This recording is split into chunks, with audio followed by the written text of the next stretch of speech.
Selamat pagi Bu Diana dan teman-teman sekalian. Saya membuat video ini sebagai tugas hukum perbankan. Saya Yoel Christopher Chan akan menjelaskan tentang perusahaan efek. Ya, perusahaan efek itu merupakan bagian dari pasar modal. Karena perusahaan efek kalau misalnya kita di pasar, kita selalu sebutnya itu emiten. Bahasa yang umumnya. Ya, saya akan jelaskan sedikit. Pasar modal itu adalah merupakan kegiatan yang berhubungan dengan penawaran umum dan perdagangan efek, atau tempat orang membeli dan menjual efek atau surat-surat berharga lainnya. Pasal 1 ayat 13 Undang-Undang Nomor 8 tahun 95 tentang pasar modal menjelaskan bahwa pasar modal merupakan kegiatan yang bersangkutan dengan penawaran umum dan perdagangan efek yang diterbitkan, serta lembaga dan profesi yang berkaitan dengan efek. Salah satu pelaku pasar modal yang bersinggungan langsung dengan investor adalah perusahaan efek. Perusahaan efek lebih dikenal dengan perusahaan sekuritas. Perusahaan efek merupakan perseroan yang memperoleh izin usaha dari Bapepam, sekarang digantikan OJK. Perusahaan efek memperoleh izin usaha dengan melakukan kegiatan sebagai penjamin emisi, penjamin perdagangan efek, dan manajer investasi, serta kegiatan lain sesuai ketentuan yang ditetapkan. Jadinya kalau kita ngomong sekuritas itu, sebenarnya sekuritas itu ada beberapa. Sebenarnya yang real itu cuma dua kok sekuritas. Dia cuma bisa melakukan izin perdagangan. Perdagangan itu berarti dia sebagai intermediary antara sell side dengan buyer side. Maksudnya di sini jadinya kan kalau yang dari seller side itu biasa adalah perusahaan penjamin efek ya, dia yang akan membuat emiten. Artinya ada perusahaan yang mau menerbitkan saham, mencari dana dari masyarakat, mereka akan bantu untuk menerbitkan efeknya atau sahamnya atau obligasinya itu ke bursa efek. Yang menjual itu adalah perusahaan efek sebagai intermediary. Lalu manajer investasi ini bukan perusahaan efek, tetapi aset manajemen. Jadinya mereka itu dari seller side-nya. Lalu kalau kita lihat dari sudut pandang kepemilikan, perusahaan efek itu dibagi dua. Ada perusahaan efek nasional, yaitu berarti perusahaan efek yang seluruh sahamnya dimiliki oleh orang perorangan WNI atau Badan Hukum di Indonesia. Berarti itu semuanya adalah milik WNI. Kalau perusahaan efek patungan adalah perusahaan efek yang sahamnya dimiliki WNI, Badan Hukum Indonesia, dan Badan Hukum Asing yang bergerak di bidang keuangan. Sehubungan dengan aktivitas perusahaan efek, maka harus mendapatkan izin OJK sebagaimana diatur oleh OJK 20 POJK 4 tahun 2016 tentang perizinan perusahaan efek yang melakukan kegiatan usaha sebagai penjamin efek dan perantara efek. Jadinya tidak semua perusahaan efek itu memiliki jamin penjamin emisi. Dan perusahaan efek itu juga sebenarnya ada dua tipe lagi. Kalau misalnya kita pelajari pasar modal lebih lanjut lagi, ada yang namanya anggota bursa dan tidak anggota bursa. Apa bedanya? Kalau anggota bursa itu berarti perusahaan efeknya mempunyai saham Bursa Efek Indonesia. Jadinya dia adalah pemilik Bursa Efek Indonesia salah satu. Kalau yang non AB berarti dia bukan pemegang saham dari Bursa Efek Indonesia. Jadi untuk penyertaan modalnya juga jauh lebih kecil. Dan kalau misalnya Bapak Ibu mau membuka perusahaan efek, Bursa Efek harus menerima Bapak Ibu sebagai pemegang saham yang baru, tidak boleh ditolak.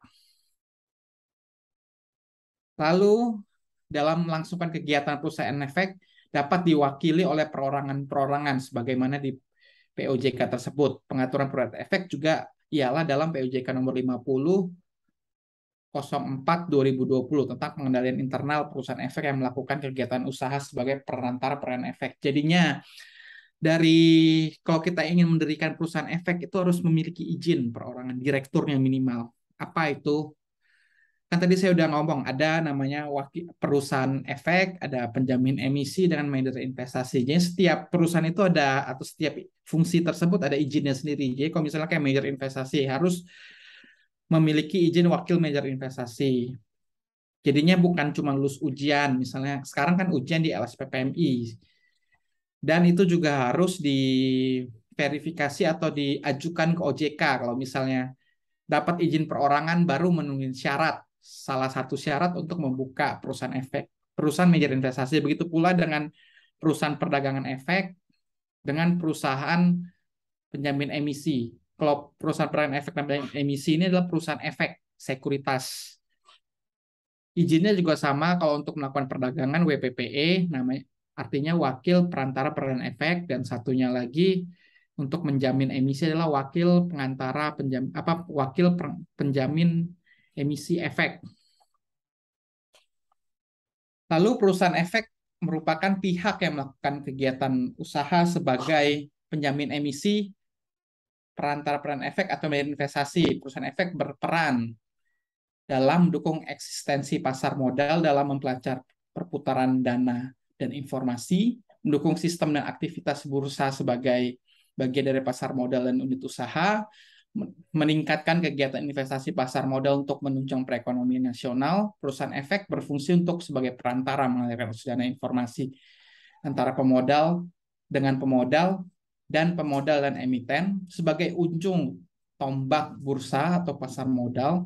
Dalam meningkatkan pergerakan volume investasi, perusahaan efek memiliki peran penting dalam mengolah dana masyarakat. Penyesuaian permodalan pada perusahaan efek dapat menimbulkan tumbuhnya perusahaan efek yang kuat dan efisien. Kualitas dan bonifitas perusahaan efek yang demikian diharapkan akan membawa dampak positif bagi pengembangan pasar modal Indonesia menuju pasar modal yang berstandar global, sistematis, dan efisien, serta menarik investor yang masif. Perusahaan efek dapat menjalankan kegiatan usahanya sebagai penjamin emisi, perantara perdagangan efek atau investasi, maupun kegiatan lainnya sesuai dengan ketentuan yang ditetapkan OJK. Perusahaan efek yang telah memberi izin usaha sebagai penjamin emisi efek dapat bertindak sebagai perantara perdagangan efek.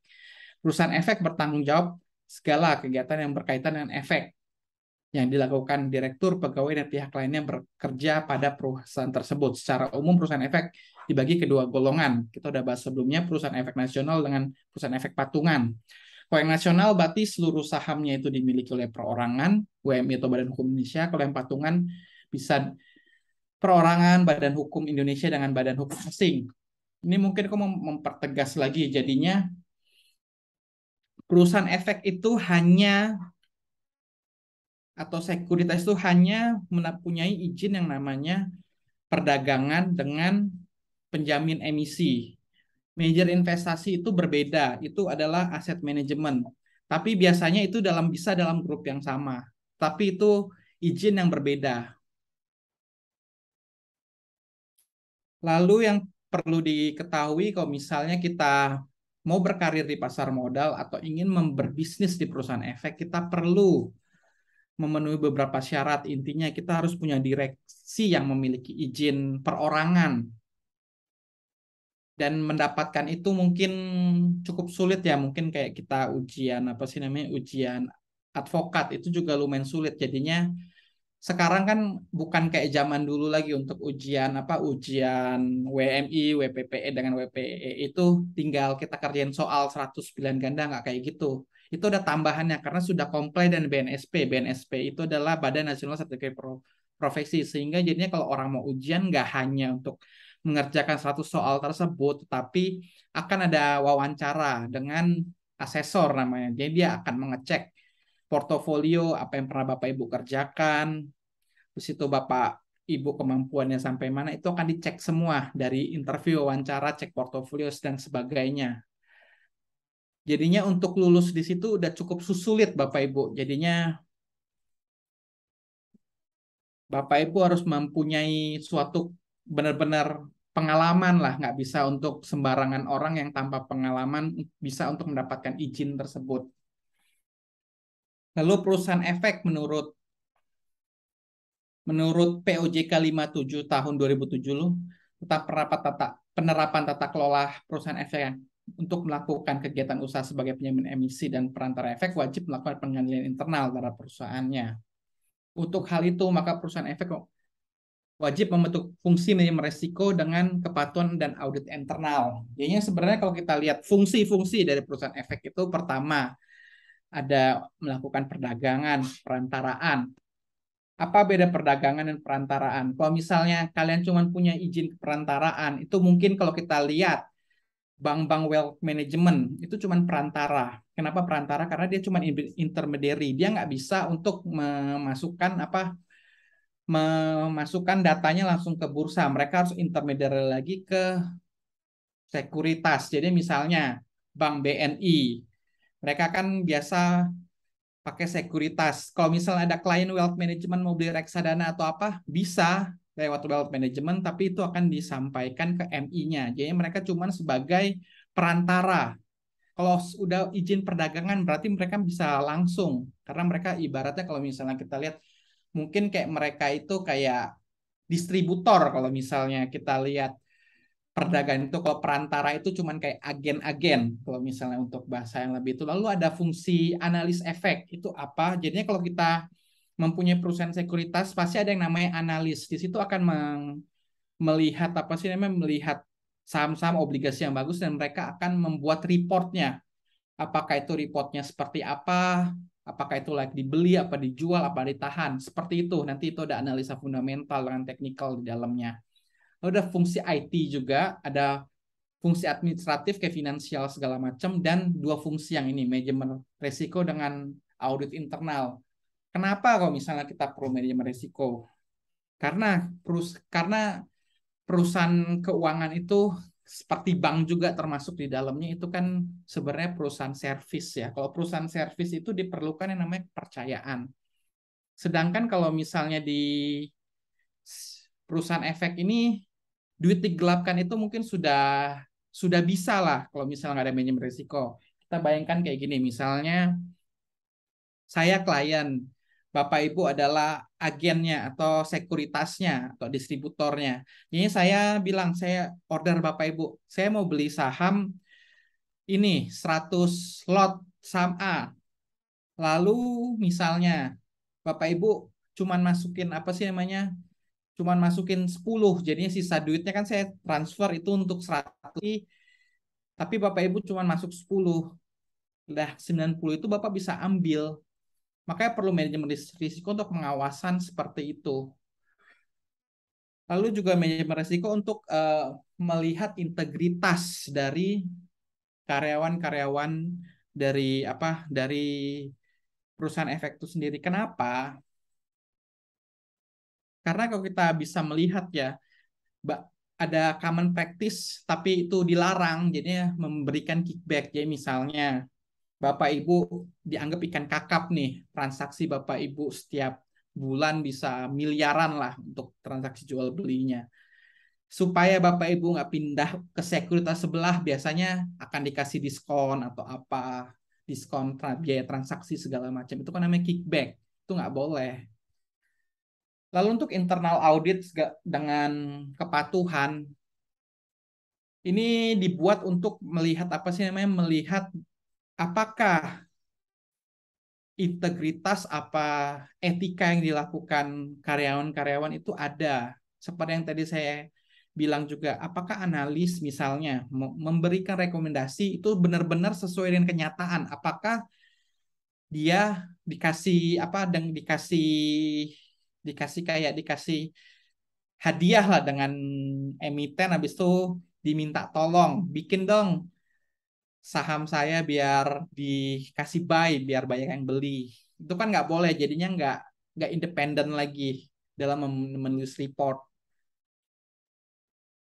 Lalu coba saya jelaskan sedikit tentang tiga hal ini. Kan tadi sudah dijelaskan ada tiga perusahaan ya, perusahaan perdagangan. Mungkin tadi sudah saya jelaskan yang perusahaan perdagangan efek.